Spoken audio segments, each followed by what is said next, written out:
Ay, narinig ko naman si Senador Bato yata, sinasabi niya parang sa kanyang opinion ay parang pinatibayan naman niya yung authenticity ng dokumento. Tama ba yun? Hindi ko lang po narinig. Baka yung panghuling itong hearing. Kasi ako nakikinig dyan. Ang sinasabi ng iba, hindi totoo yan. Produkto yan ng artificial intelligence. Ngayon, siguro physical examination nung dokumento, nakikita nila na talagang sinerox mula sa isang original, pati raw yata yung butas ng puncher. Na kung saan ito pala ay naka-file na, pero mukhang nung kinuha, isinerox, kaya pati yung butas nakuha, di ba? Yung butas na po. Maliwanag sabi nila, hindi naman magiging produkto ng ng artificial intelligence. Pati yung butas ng puncher. Talagang galing na sa isang original document. Okay. Kaya lang nananatiling Xerox yata yun, di ba? Opo. Kaya nung pero, tanungin po, mo, Kong, yung Director General ng Philippine Drug Enforcement Agency, Director General Lasso, parang tinanong sa kanya, ano ba masasabi mo dito sa dokumento na binabanggit itong si Jonathan Morales? Ang naging sagot po niya hindi ko po masagot kasi, Your Honor, dahil sa una bes, wala po kaming ganyan Naninindigan po ang pamunuan ng PDEA na walang ganung dokumento, walang ganung record, kaya hindi niya masagot kung totoo o hindi totoo yung sinasabi po ng mga nagtatanong sa kanya.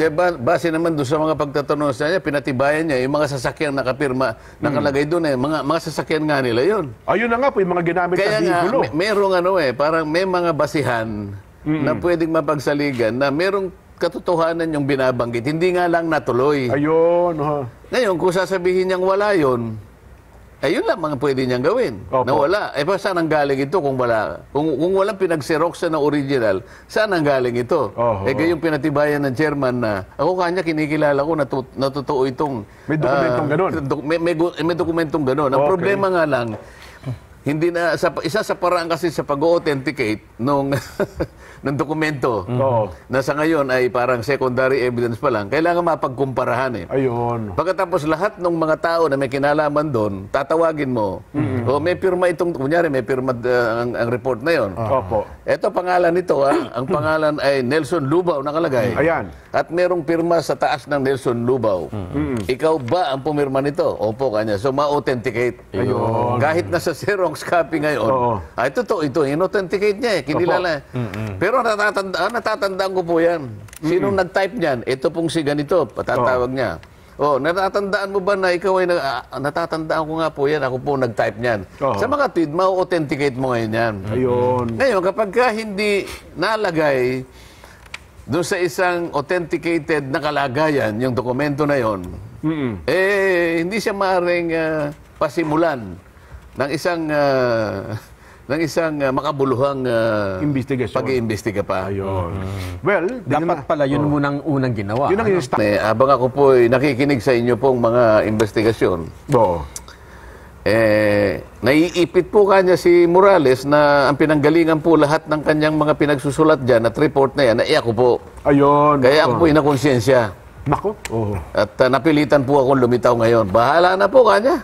Mangyari nang mangyari.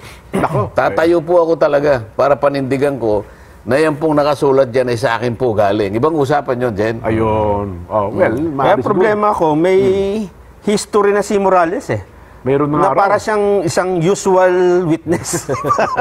Kasi nung 2002 daw ata ko, may mga records pa na ito pala tumistigo rin sa dati Senador Pampilo Lacson na noon ay hepe ng PAOK TF. May mga ganun daw pong mga istorya. Istorya lang yun. Yun na nga po. Nakita ko naman, tinanong, kasi nakikita ko si Senador Jinggoy. Opo. Ikaw pala may asuntong ganito, tsaka ganyan, tsaka ganito, tsaka ganyan. Opo. Hindi ka, parang questionable ka niyang pagkatao. Parang, hindi naman dapat ganun Kasi, mabuti hindi siya sumagot. Kayo nga po, May di kaso ba? Kayo rin nga po, may kaso, hindi ba?